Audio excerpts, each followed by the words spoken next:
Il treno regionale 11123 di Trenitalia, proveniente da Venezia Santa Lucia e diretto a Portogruaro Caorle, delle ore 12:10, è in arrivo al binario 1.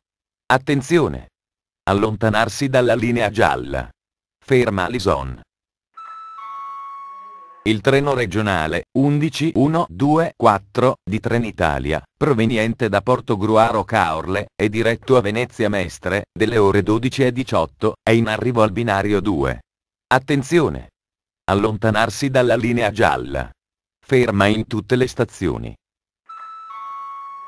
Il treno regionale 11126 di Trenitalia, proveniente da Portogruaro Caorle e diretto a Venezia Santa Lucia, delle ore 12:50, è in arrivo al binario 2. Attenzione! Allontanarsi dalla linea gialla. Ferma in tutte le stazioni. Il treno regionale 11128 di Trenitalia, proveniente da Portogruaro Caorle e diretto a Venezia Mestre, delle ore 13:18, è in arrivo al binario 2. Attenzione! Allontanarsi dalla linea gialla. Ferma in tutte le stazioni.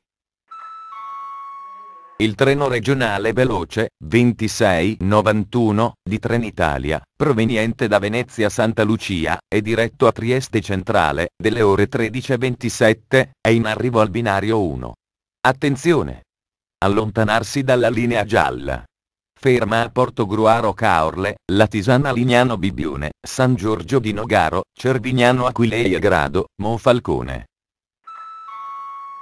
Il treno regionale veloce 2212 di Trenitalia, proveniente da Trieste Centrale e diretto a Venezia Santa Lucia, delle ore 13:34, è in arrivo al binario 2.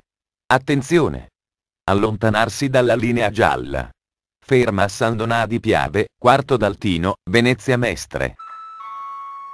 Il treno regionale 11125 di Trenitalia, proveniente da Venezia Mestre e diretto a Portogruaro Caorle, delle ore 13:42, è in arrivo al binario 1.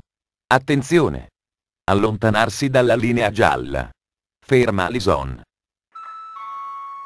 Il treno regionale 11130 di Trenitalia, proveniente da Portogruaro Caorle e diretto a Venezia Santa Lucia, delle ore 13:50, è in arrivo al binario 2. Attenzione! Allontanarsi dalla linea gialla. Ferma in tutte le stazioni.